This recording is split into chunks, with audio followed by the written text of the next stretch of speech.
high-stakes maritime drama unfolds in the Pacific Ocean. A mighty U.S. Navy carrier group, armed with cutting-edge technology, encounters a stealthy Chinese spy ship. This tense standoff is a silent battle of wits, strategy, and nerves. As these naval giants face off, the world watches, holding its breath. What secrets lie beneath this dangerous game? How will this encounter reshape the future of international waters? Join us as we delve into the happenings as a Chinese spy ship follows a U.S. Navy carrier group. Radar detection and response. When an unknown vessel appears on a U.S. aircraft carrier's radar, it triggers a well-practiced sequence of actions.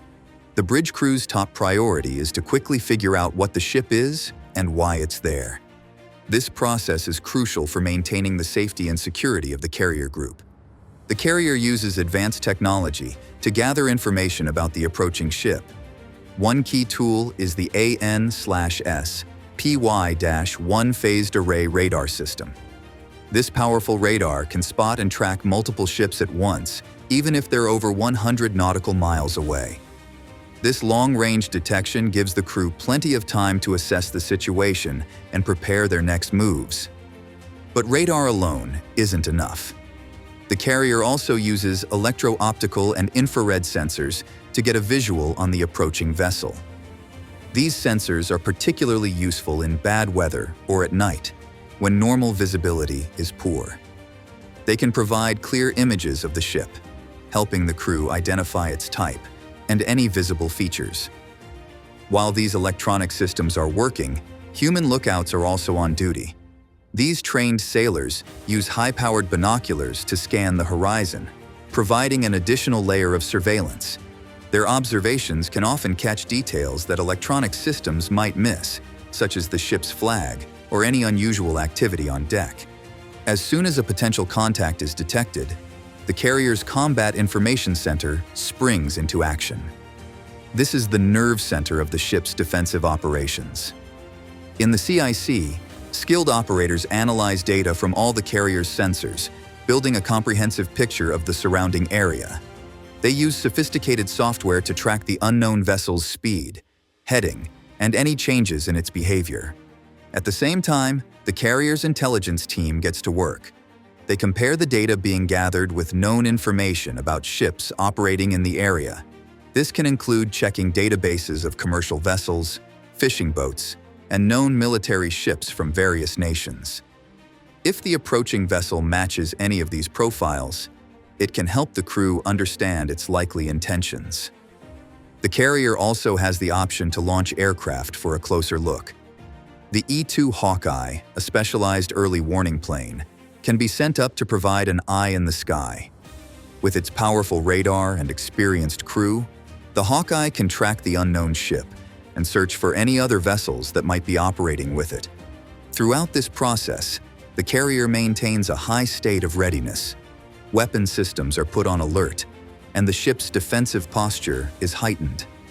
Crew members not directly involved in the detection and tracking process carry on with their duties, but remain prepared to respond quickly if needed. This initial phase of detection and assessment typically happens within minutes. The goal is to gather as much information as possible, as quickly as possible, to help the ship's command make informed decisions about how to respond. The crew's ability to swiftly and accurately assess potential threats is the result of years of training and experience. Regular drills and exercises ensure that everyone knows their role and can perform it efficiently under pressure. This preparedness is crucial, as the safety of thousands of sailors and billions of dollars worth of equipment depends on their quick and accurate responses. In the high-stakes environment of naval operations, especially in contested waters, this initial detection and response phase sets the tone for any interaction that follows. Navigating maritime protocols. Once the U.S. Navy carrier detects an unknown vessel, establishing communication becomes crucial.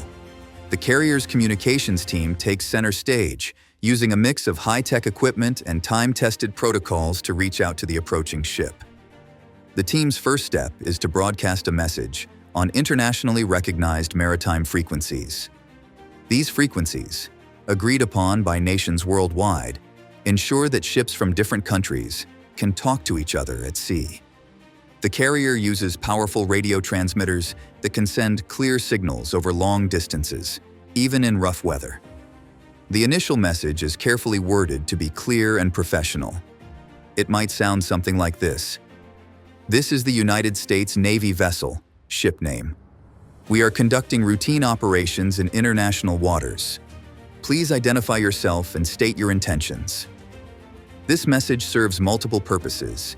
It lets the other ship know they've been spotted, establishes the carrier's presence and authority, and opens a channel for dialogue.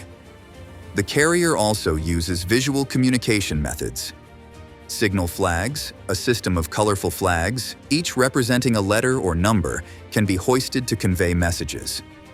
While this might seem old-fashioned, it's still an effective way to communicate basic information, especially if radio communication fails. Another important tool is the automatic identification system. This system, required on many commercial ships, broadcasts information about a vessel's identity, position, and course.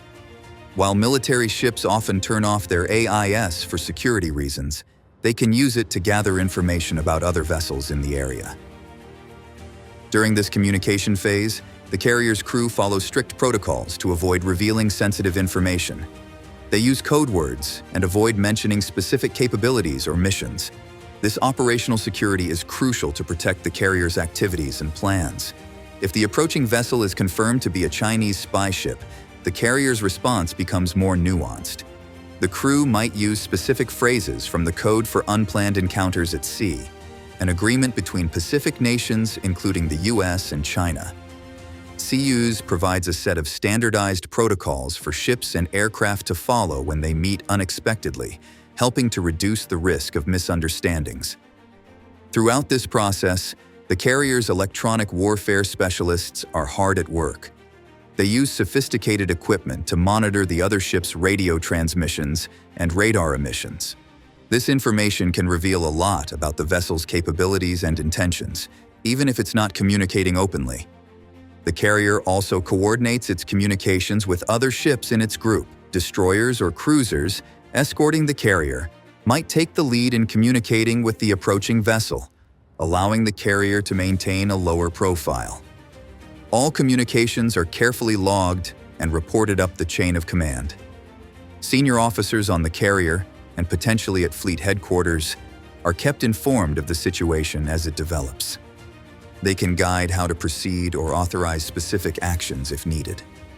This communication phase is critical in setting the tone for any further interaction. By maintaining a professional demeanor and adhering to international norms, the U.S. Navy aims to de-escalate potential tensions while firmly asserting its rights to operate in international waters. The goal is to gather information, establish clear expectations, and create a foundation for safe interaction, even in potentially tense situations. Electronic warfare and surveillance. As communication unfolds with the approaching vessel, the U.S. Navy carrier intensifies its monitoring efforts. This phase is critical for building a comprehensive understanding of the situation and potential threats. The carrier's sophisticated sensor suite goes into high gear. At the heart of this system is the AN/SLQ-32 electronic warfare system, often called the Slick 32 by sailors. This advanced equipment can detect, identify, and analyze a wide range of electronic signals emitted by other ships. It's like having a super-sensitive ear that can pick up and make sense of various electronic whispers in the maritime environment. The EW specialists operating this system are highly trained technicians. They can distinguish between different types of radar signals, communication broadcasts, and other electronic emissions. This information helps them identify the specific systems the other ship is using, which can reveal a lot about its capabilities and purpose. Simultaneously, the carrier's radar operators keep a constant watch on the spy ship's movements. They use advanced tracking software to predict the vessel's course and speed, allowing the carrier to maintain a safe distance while keeping the other ship under close observation. In the air, the carrier's E-2D Advanced Hawkeye aircraft plays a crucial role. This flying radar platform can stay aloft for hours, providing a bird's-eye view of the surrounding seas. The Hawkeye's powerful ANAPY-9 radar can track hundreds of targets simultaneously, ensuring the carrier group isn't caught off guard by any additional vessels that might be operating in concert with the spy ship. Below the waves, the carrier might deploy its escort submarines for covert observation. These silent sentinels can track the spy ship's underwater noise signature and monitor any subsurface activity without being detected themselves. On the carrier's flight deck, FA-18 Super Hornet fighters stand ready for rapid launch. These aircraft can be quickly dispatched for close-range visual identification if needed, using their advanced targeting pods to capture high-resolution imagery of the spy ship. Inside the carrier, the intelligence center becomes a hive of activity. Analysts pore over the incoming data, cross-referencing it with extensive databases of known ship types, past encounters, and intelligence reports. They use advanced software to create a detailed profile of the spy ship, noting any modifications or unique features that might indicate new capabilities. The carrier's cryptologic technicians also play a vital role. These specialists intercept and analyze any communications from the spy ship, working to decrypt coded messages and understand the vessel's intentions and orders. All this information flows into the carrier's Combat Information Center, where it's synthesized into a comprehensive tactical picture.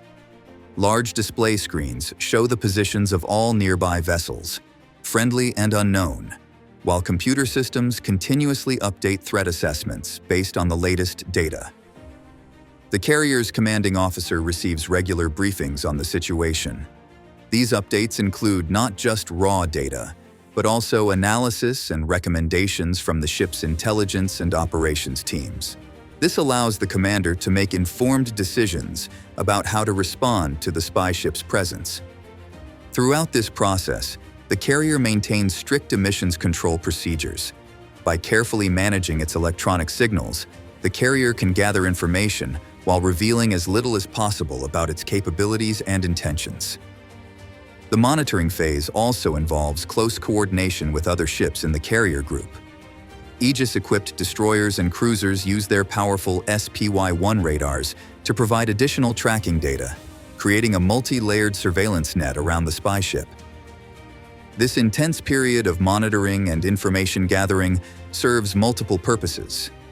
It ensures the safety of the carrier group, provides valuable intelligence on Chinese naval capabilities, and demonstrates the U.S. Navy's ability to maintain situational awareness in challenging environments. The data collected during these encounters doesn't just serve immediate tactical needs. It's also carefully analyzed after the fact, contributing to the U.S. Navy's long-term understanding of Chinese naval operations and helping to shape future strategies for maintaining freedom of navigation in contested waters. Mission continuity. Despite the presence of a Chinese spy ship, the U.S. Navy carrier group remains focused on its primary mission. This unwavering commitment demonstrates the Navy's resolve and professionalism in the face of potential provocations. The carrier's daily operations continue, albeit with some adjustments. Flight operations, a critical part of carrier life, persist with a steady rhythm of launches and recoveries. However, the flight patterns might be altered slightly to minimize the intelligence value for the observing spy ship. For instance, certain sensitive aircraft types might be kept below deck or their flights rescheduled. Maintenance activities, essential for keeping the massive warship in top condition, carry on as usual. Teams of sailors work around the clock, repairing equipment, conducting inspections, and ensuring all systems are fully operational. This constant upkeep is crucial for the carrier's readiness, especially when under surveillance. Training exercises, another vital aspect of naval operations, continue with modified scenarios. The presence of the spy ship adds a layer of realism to these drills. allowing crews to practice their skills in a tense, real-world situation.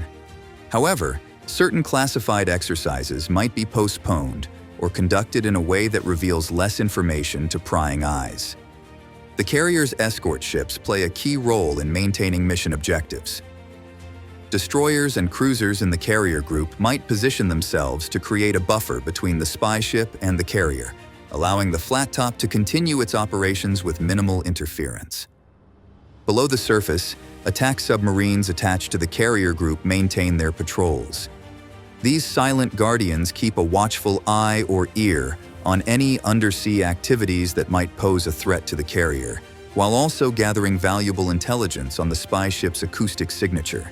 In the air, the carrier's early warning aircraft continue their surveillance missions, but with expanded parameters. They not only watch for potential threats, but also monitor the spy ship's movements and any other vessels that might be operating in concert with it. The ship's crew maintains a heightened state of readiness throughout this period. Watch rotations might be adjusted to ensure the most experienced personnel are on duty during critical periods. Rest periods for key staff are carefully managed to prevent fatigue from impacting decision-making. Communication with higher command remains constant. The carrier's commanding officer provides regular updates to fleet headquarters, ensuring that senior Navy leadership and potentially national security officials are aware of the situation's development. Despite the tension, the carrier continues to project power and stability. If the mission involves freedom of navigation operations, the carrier group proceeds on its planned course, demonstrating the U.S. commitment to international maritime law and free passage through disputed waters. Humanitarian missions, if part of the carrier's tasking, continue unabated. The ability to provide aid or disaster relief while under surveillance showcases the Navy's versatility and commitment to its broader mission of promoting stability and security. The carrier's public affairs team also stays active, carefully managing any external communications.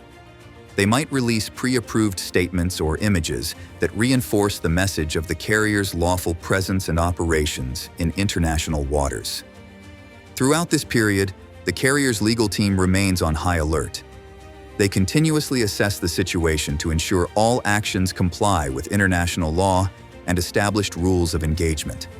Their guidance is crucial in navigating the complex legal landscape of maritime operations in contested areas. Fuel conservation becomes a priority during extended periods of surveillance. The carrier's nuclear power plant provides virtually unlimited range, but its escort ships must carefully manage their fuel consumption to maintain their protective screen around the carrier. Even as it maintains its mission, the carrier prepares for various contingencies. Emergency drills might focus on scenarios related to the spy ship's presence, such as responding to sudden course changes or provocative maneuvers. By steadfastly pursuing its objectives while under close observation, the U.S. Navy carrier demonstrates its professionalism, readiness, and commitment to its mission. This balanced approach of continuing operations while managing the complexities of being surveilled sends a clear message about the Navy's resolve and capabilities in maintaining freedom of navigation and projecting power in strategically important waters. Allies at sea. When a U.S. carrier group encounters a Chinese spy ship, it often doesn't face the situation alone. Allied navies frequently operate alongside American forces, creating a united front that complicates China's surveillance efforts and demonstrates international solidarity. These multinational operations require careful coordination. The U.S. carrier, as the flagship, takes the lead in orchestrating the response. A dedicated liaison team on board the carrier works around the clock to ensure smooth communication between Allied vessels. They use secure communication channels and standardized NATO procedures to share information quickly and clearly. Each Allied ship brings unique capabilities to the group. For example, Japanese destroyers equipped with the advanced Aegis combat system can provide additional radar coverage, expanding the group's overall awareness. Australian frigates might contribute their expertise in anti-submarine warfare, adding another layer of protection against potential undersea threats. The diverse makeup of these allied groups also presents challenges for the observing Chinese vessel. Different nations have varying operational procedures, equipment, and communication methods. This complexity makes it harder for the spy ship to gather comprehensive intelligence on the entire group's capabilities. Allied ships often take turns shadowing the Chinese vessel, a tactic known as handoff tracking. This approach allows the carrier to maintain its distance while ensuring constant observation of the spy ship. It also demonstrates the Allies' ability to work seamlessly together, showcasing their interoperability. Joint exercises continue during these encounters, albeit with modifications. The presence of the spy ship adds a real-world element to these drills. Allied crews might practice coordinated maneuvers, simulated engagements, or emergency response scenarios, all while under the watchful eye of the Chinese vessel.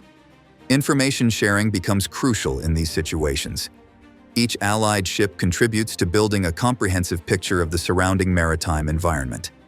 This data is collated and analyzed in real time, often using advanced software that can integrate information from multiple sources and nationalities. The carrier's intelligence center becomes a hub of multinational activity. Analysts from different countries work side by side, combining their expertise and national intelligence databases to gain a fuller understanding of the spy ship's capabilities and intentions. Language differences can pose challenges in these multinational operations. To address this, many Allied navies have implemented English as the common working language. Additionally, liaison officers fluent in multiple languages are stationed on key ships to facilitate clear communication. The presence of Allied ships also allows for more complex electronic warfare operations. By coordinating their electronic emissions and listening activities, the Allied group can create a more comprehensive electronic picture of the spy ship, while making it harder for the Chinese vessel to isolate and analyze individual ships' signatures. Diplomatic channels remain active during these encounters. The U.S. State Department works closely with embassies of allied nations to ensure a coordinated diplomatic response if needed. This might involve issuing joint statements or coordinating responses to media inquiries about the encounter. Regular video conferences between the commanding officers of allied ships help maintain a unified strategy. These secure calls allow leaders to discuss the evolving situation, share insights, and adjust tactics as needed. These collaborative operations also provide valuable training opportunities. Junior officers from Allied navies might be temporarily assigned to the U.S. carrier or other ships in the group, gaining first-hand experience in multinational operations and building personal relationships that can prove invaluable in future joint missions. Constitution of the Oceans.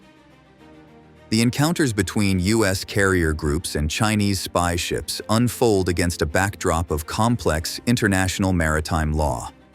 At the heart of these laws is the United Nations Convention on the Law of the Sea, often called the Constitution of the Oceans. United Nations Convention on the Law of the Sea, which came into force in 1994, defines different maritime zones and the rights associated with them. It establishes a 12 nautical mile limit for territorial waters and a 200 nautical mile exclusive economic zone, where coastal states have special rights over resources. In international waters beyond these zones, all nations enjoy freedom of navigation. This principle allows military and civilian ships to sail freely, conduct exercises, and carry out other lawful activities without interference from coastal states. The U.S. Navy's operations in the South China Sea, including the presence of carrier groups, are conducted under this principle of freedom of navigation. However, China's interpretation of these laws has led to significant tensions. China claims vast areas of the South China Sea as its sovereign territory, far beyond the limits recognized by international law. It bases these claims on the 9-dash line, a vague demarcation that encompasses nearly 90% of the South China Sea. This claim overlaps with the exclusive economic zones of several other nations, including the Philippines, Vietnam, Malaysia, and Brunei. To challenge these expansive claims, The U.S. Navy conducts regular freedom of navigation operations. These involve sailing ships within 12 nautical miles of Chinese-claimed features, demonstrating that the U.S. does not recognize them as sovereign territory. FONAPs are carefully planned and executed to challenge excessive maritime claims while adhering to international law. They typically involve a U.S. warship sailing on a predetermined course through disputed waters, often accompanied by public statements explaining the operation's purpose. The presence of Chinese spy ships shadowing U.S. carriers can be seen as part of this broader legal and strategic contest. While such surveillance activities are not explicitly prohibited by international law, they contribute to an atmosphere of tension and mistrust. It's worth noting that while the United States is a strong proponent of UNCLOS principles, it has not ratified the treaty due to domestic political considerations. However, the U.S. considers many of its provisions to be customary international law and acts in accordance with them. The legal situation is further complicated by China's construction of artificial islands in the South China Sea. International law is clear that artificial islands do not generate territorial seas or EEZs.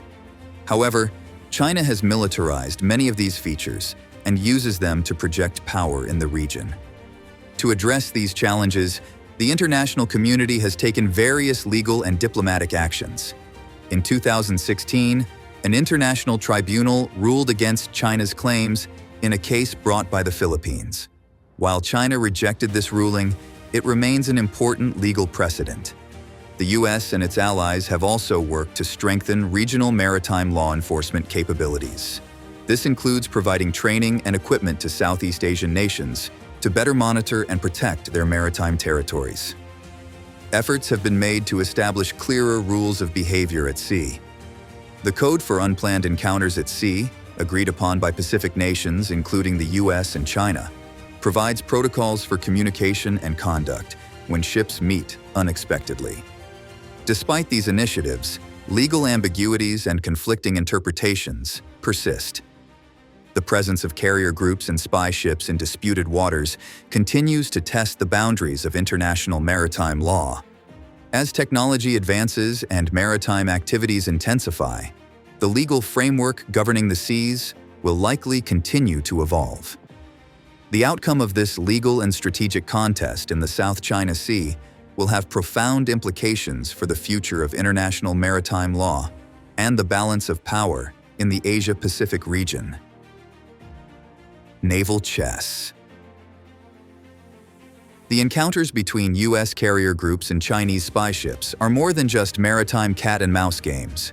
They reflect a broader shift in global power dynamics, particularly in the Indo-Pacific region. For decades, the U.S. Navy has been the dominant force in the Pacific.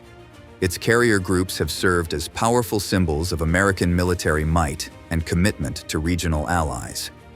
However, China's growing naval capabilities, including its expanding fleet of surveillance vessels, represent a direct challenge to this dominance.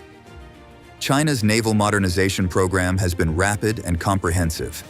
Beyond spy ships like the Tianwanjing, China has been building aircraft carriers, advanced destroyers, and submarines at an impressive rate. This naval buildup is part of China's broader strategy to become a world-class military power by 2049, the centenary of the People's Republic. These naval encounters serve as a testing ground for new technologies and tactics. Both the U.S. and China use these interactions to gather intelligence on each other's capabilities, from electronic warfare systems to operational procedures. For example, the close approach of Chinese vessels to U.S. and allied ships provides valuable data on electronic emissions and operational patterns. The frequency and nature of these encounters are likely to shape the evolution of naval strategy and international maritime law. As China continues to assert its claims and the U.S. responds to maintain its influence, the potential for miscalculation or escalation remains a constant concern. Efforts at de-escalation and confidence-building measures between the two navies are crucial. Initiatives like the Military Maritime Consultative Agreement between the U.S. and China provide a forum to discuss issues related to maritime safety. However, the effectiveness of such measures in high-stakes encounters remains to be seen. These naval standoffs also have significant economic implications. The South China Sea is a vital shipping lane, with an estimated 1/3 of global maritime trade passing through its waters. Any escalation of tensions could disrupt this trade, potentially causing global economic shocks.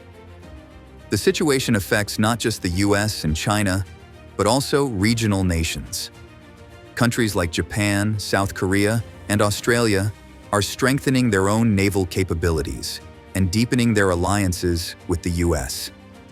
Meanwhile, Southeast Asian nations find themselves in an increasingly precarious position, balancing their economic ties with China against security concerns. These encounters also influence global perceptions of power and influence. Each interaction is closely watched by other nations, shaping their views on the relative strengths and resolve of the US and China. This can impact diplomatic relationships, trade negotiations, and military partnerships far beyond the immediate region. The technological aspect of these encounters shouldn't be underestimated. They drive innovation in areas like sensor technology, electronic warfare, and unmanned systems. Both nations are investing heavily in artificial intelligence and autonomous systems, which could dramatically change the nature of naval operations in the future. Climate change adds another layer of complexity to this geopolitical chess game. As Arctic sea ice melts, new shipping routes are opening up, potentially shifting some focus away from the South China Sea.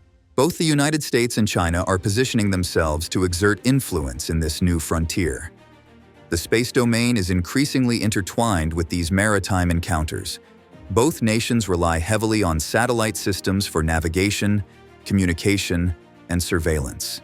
The ability to disrupt or protect these space-based assets is becoming a critical factor in naval strategy. Public opinion and domestic politics play a significant role in shaping both nations' approaches. Leaders must balance assertive actions to protect national interests with the need to avoid escalation that could be politically damaging. As these encounters continue, they serve as a barometer for the overall state of US-China relations.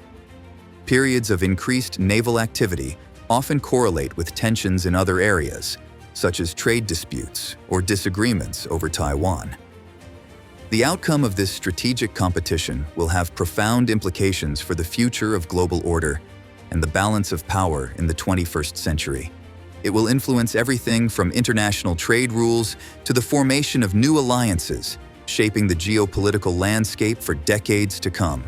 US and Chinese naval interactions will shape global security. The ongoing interactions between US Navy carrier groups and Chinese spy ships in the Pacific Ocean represent a complex and evolving situation with far-reaching consequences. These encounters highlight the delicate balance required to maintain peace and stability in an area of shifting global power dynamics. Looking ahead, several key factors will likely shape the future of these naval encounters. Technological advancements will play a crucial role. Both the United States and China are investing heavily in cutting-edge naval technologies. Unmanned surface vessels and underwater autonomous vehicles may soon become common sights in these maritime standoffs. These robotic ships could allow for more persistent surveillance and reduce the risk to human crews. Artificial intelligence is another game-changer. AI-powered systems could help naval commanders make faster, more informed decisions during tense encounters. They might also improve the accuracy of threat assessments and reduce the chances of misunderstandings that could lead to escalation. Climate change will increasingly impact naval operations in the Pacific. Rising sea levels could alter coastlines and affect the status of disputed islands. More frequent and severe storms may complicate naval maneuvers and surveillance activities.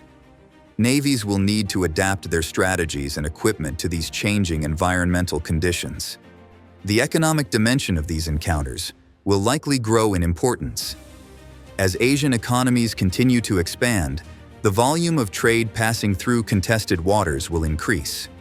This could raise the stakes in any potential conflict and may encourage nations to seek diplomatic solutions to avoid disrupting vital economic lifelines. Public opinion, both domestic and international, will play a significant role in shaping how these encounters unfold. Social media and instant global communication mean that news of naval standoffs can spread rapidly, potentially inflaming tensions or rallying public support. Both the US and China will need to carefully manage public perceptions of these encounters. Diplomatic efforts will remain crucial in preventing these naval encounters from escalating into more serious conflicts. Multilateral forums like Association of Southeast Asian Nations may take on greater importance as venues for dialogue and conflict resolution. Track 2: Diplomacy. Unofficial discussions between non-governmental experts could also help build understanding and explore potential compromises. The role of other regional powers, such as India, Japan, and Australia, is likely to evolve. These nations may increase their naval presence in contested areas, adding new dimensions to the US-China dynamic. The strengthening of alliances, such as the Quad, which include the US, India, Japan, Australia, could alter the strategic balance in the region. Legal frameworks governing maritime behavior may need to be updated to address new realities. The international community might seek to clarify rules around the use of unmanned vessels or the conduct of surveillance activities in exclusive economic zones. Space-based assets will become increasingly central to naval operations. Improved satellite technology could enhance surveillance capabilities while also creating new vulnerabilities. The ability to protect or disrupt space-based systems could become a key factor in maritime strategy. Education and cultural exchange programs between naval personnel of different nations could help build understanding and reduce tensions. While not eliminating competition, such initiatives might foster a shared professional ethos that could help manage encounters more smoothly. The resolution of these maritime disputes will require not only military preparedness, but also diplomatic skill, respect for international law, and a willingness to find common ground. As citizens of an interconnected world, it's crucial to stay informed about these developments and understand their potential impact on global security and prosperity. The future of US-China naval encounters in the Pacific remains uncertain. However, how these two powers manage their competition at sea will undoubtedly play a significant role in shaping the geopolitical landscape of the 21st century. The choices made today will echo far into the future, influencing global stability, economic prosperity, and the balance of power for generations to come. Thanks for watching. See you in our next video.